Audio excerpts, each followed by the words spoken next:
guys, welcome back. So here's a little corner of my kitchen. Thought I would start chopping up my house and showing you around, I guess. So this is a story from when I was an event manager, and it was at a very large event venue. This is the venue that I loved. I loved working there. I was really sad to leave. It was fantastic. And I've shared on previous videos, I'm a perfectionist. My events needed to run smooth and wonderfully. And at the next manager's meeting, I was praised for such a good job. It's just my thing. I need validation, and I don't know why, but I do. And so this particular couple weeks, I was having some bad luck with my events. And bad luck is, to say it the least way, because it was terrible. I had two events where different people died during my event. So the first one was so sad. I mean, both were sad, but the first one was really sad for lots of reasons. So I get a call that someone is having a medical emergency on one of the higher levels, the highest level, as a matter of fact, of the venue, and I needed to come immediately. Okay, so I go rushing over there, and I see our EMS team up at one of the highest seats possible. And if you've been to any of these places, you know how high and really it's pretty steep up there. And I'm seeing the guys working on the man, and it doesn't seem like it's going very well. I'm hearing a lot of chatter with security and EMS, and it's very tense, and you have to kind of keep your cool, but it's very tense.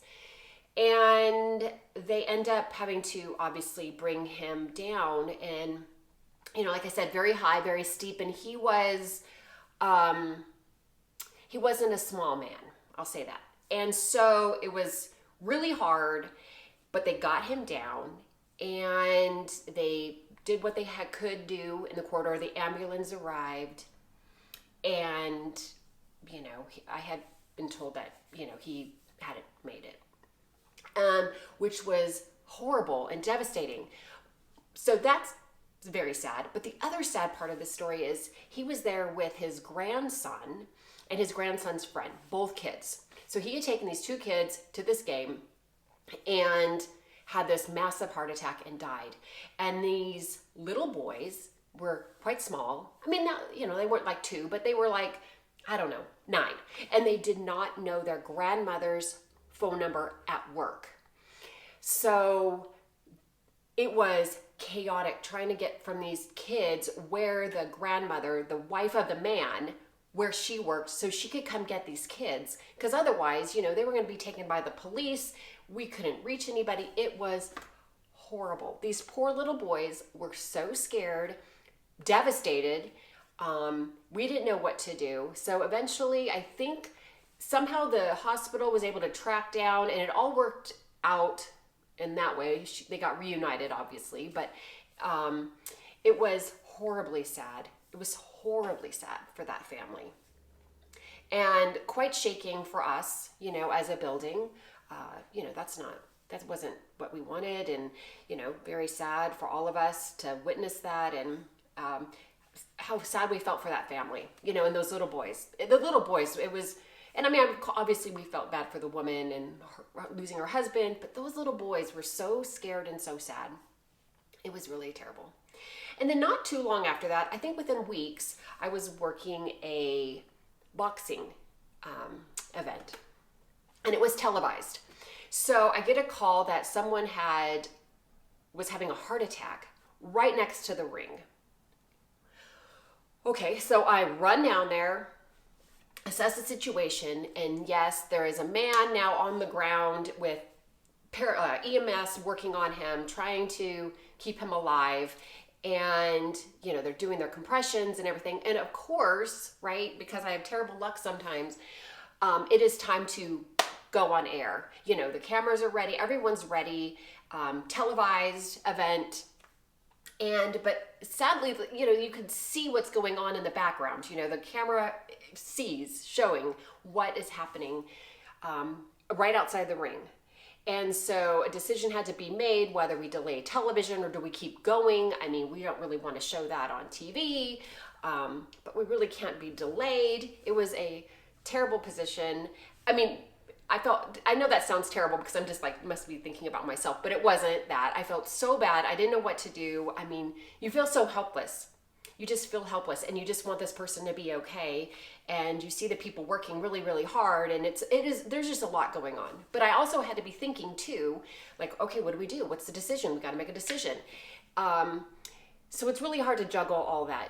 You're juggling your brain part for what you're supposed to be doing, and then you're juggling just being a human. And that was really hard for me. I don't do exceptionally well in those cases sometimes.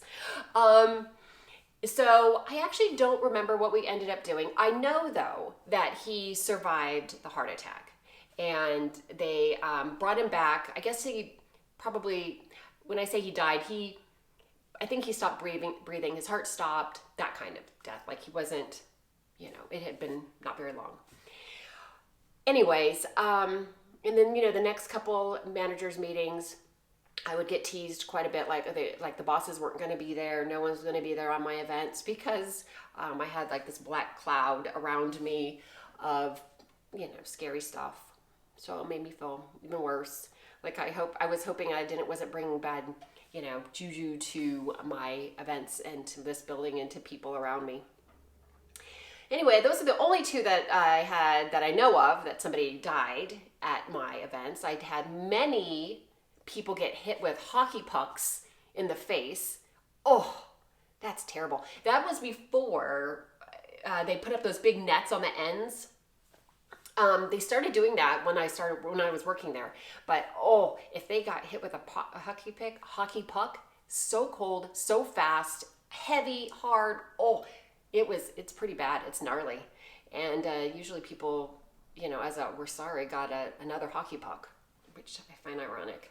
But anyway, those are a couple of my not so wonderful stories, but maybe interesting stories for you, my event manager days. All right, thanks.